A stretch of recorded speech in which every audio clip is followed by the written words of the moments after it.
Yang terhormat bapak-bapak, ibu-ibu, salam Pancasila.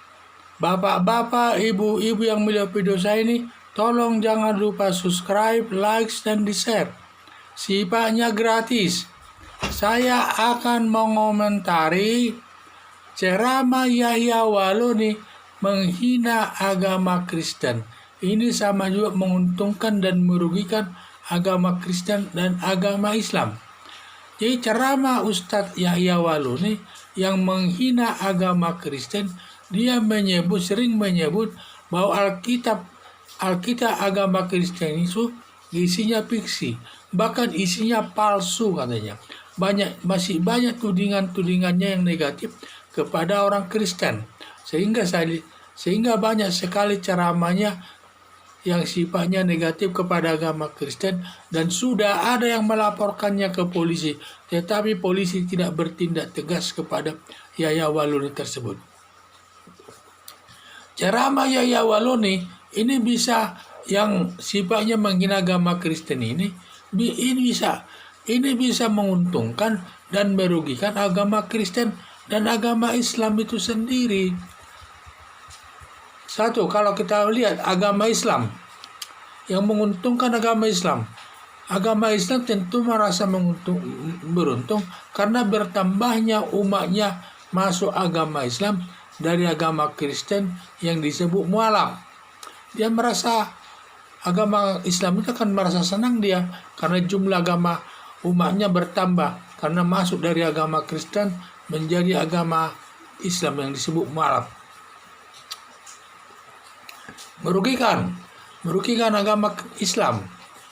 Ini sama juga merusak nama agama Islam yang dituding suka mengkritisi agama Kristen dengan tudingan Tuhannya ada 3. Yesus tidak mati di salib. Itulah tudingan-tudingan agama Islam ini kepada agama Kristen. Jadi saya lihat, kalau kita lihat dari agama Kristen, kejelekannya berkurangnya umat Kristen menjadi karena beralih agamanya menjadi agama Islam. Samping itu juga keuntungannya untuk orang beragama Kristen, di antara pendengar ceramah yang di masjid tersebut, yang tadinya dia tidak mengenal agama Kristen karena ingin tahu mempelajari, karena sering dijelek-jelekan agama Kristen, akhirnya dia ingin mempelajari agama Kristen itu dan mempelajari Alkitabnya tersebut. Akhirnya pada saat dia mempelajari ayat-ayat di dalam Alkitab tersebut, dia menemukan ayat yang bunyinya seperti ini. Tiada yang sampai kepada Bapa Allah kecuali lewat Tuhan Yesus. Ini maknanya tidak ada yang bisa sampai ke surga kalau tidak melalui Tuhan Yesus. Jadi semua harus melewat Tuhan Yesus semuanya. Di samping itu juga ayatnya B. Bagi orang yang percaya kepada Tuhan Yesus akan hidup selamanya di surga. Jadi kalau kita sudah percaya sama Tuhan Yesus, pasti masuk ke surga. Tidak ada istilahnya dengan harapan-harapan. Pasti masuk ke surga.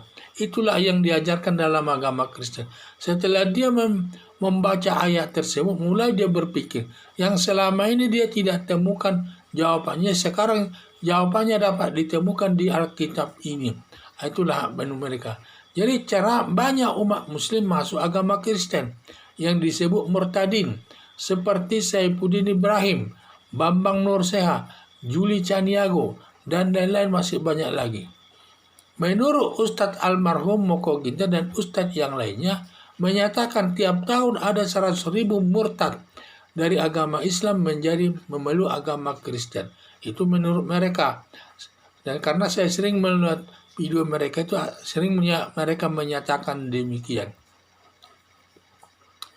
Harapan saya, janganlah suka mengomentari agama lain dari sudut kejelekannya. Jadi Yahya Waloni jangan suka mengkritisi agama Kristen itu dari sudut keyakinannya. Jadi tidak baik, karena kalau nanti agamanya sendiri juga dikritik, pasti dia sakit hati juga. Demi menjaga kehidupan yang harmonis sesama pemeluk agama yang berbeda berdasarkan Pancasila. Karena negara kita ini berdasarkan Pancasila yang terdiri dari berbagai suku bangsa yang disebut dalam falsafah Bhinneka Tunggal Ika. Berbeda-beda suku bangsa, tetapi satu jua demi negara kesatuan Republik Indonesia. Hal ini harus kita pegang teguh dan juga harus kita pegang teguh untuk menciptakan negara kita menjadi baik, untuk menciptakan hubungan harmonis sesama pemeluk agama yang berbeda, apapun agamanya. Karena di negara Indonesia ini, negara Indonesia mengakui adanya 6 agama, yaitu agama Islam atau agama Kristen, agama Katolik, agama Hindu, agama Buddha, agama Konghucu. Keenam-enamnya agama ini sama kedudukannya di depan hukum. Tidak ada yang lebih rendah atau lebih tinggi. Sama kedudukannya di depan hukum.